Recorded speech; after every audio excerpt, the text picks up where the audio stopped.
Hello everyone. So in this video, we're going to be looking at goddess posture, also called Kali. So this pose is going to introduce something called external rotation. So I want to explain internal and external rotation briefly. So if I'm in my mountain pose, Tadasana, imagine there's a line going down the center of my body. Okay?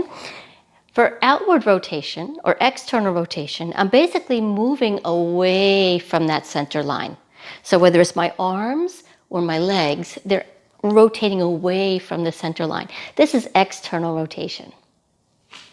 Internal rotation, conversely, is the other way. So if I draw that line down the center of my body and I rotate either my arms in or my legs in, this is internal rotation. And this is outward rotation. Okay, so that's going to be kind of relevant here for Kali pose and also for warrior 2, which will be in the next video. So Kali pose, basically both legs are going to be doing external rotation. So we're going to start similar to the wide-legged forward fold, our feet nice and wide, but we're going to rotate the legs out. So if you like one at a time, you can lift your toes and then rotate the leg out a little bit, and then do that on the other side as well, or just in any way that you like, rotate the toes out a little bit. So as I come into this Kali posture, I'm going to bend the knees a little bit, just a little bit at first.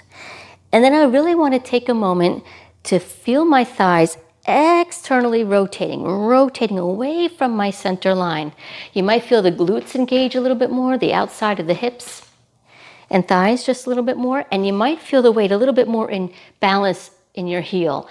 If you're rolling your knees in, you'll feel the weight more in the inner heel, in the inner ankle. So when you really externally rotate, you want to feel the weight more evenly in the ankle and in the heels. And you want to feel the outside of the glutes a little bit engaged. Then you can go a little bit more deeply if you like, if that feels good. So the knees are tracking in line with the toes. And I want to make sure that my knees are not going beyond the ankles. If they are, come up a little bit. Okay? So this is the position for external rotation of the legs. And then I'm going to bring the arms out to about shoulder high and then bend the elbows. So kind of like goalpost arms. So I'm drawing the shoulder blades back and towards one another and back and down. So the arms and the shoulders are engaged, the backs of the shoulders are engaged, and the backs of the legs are engaged. The outside, hips.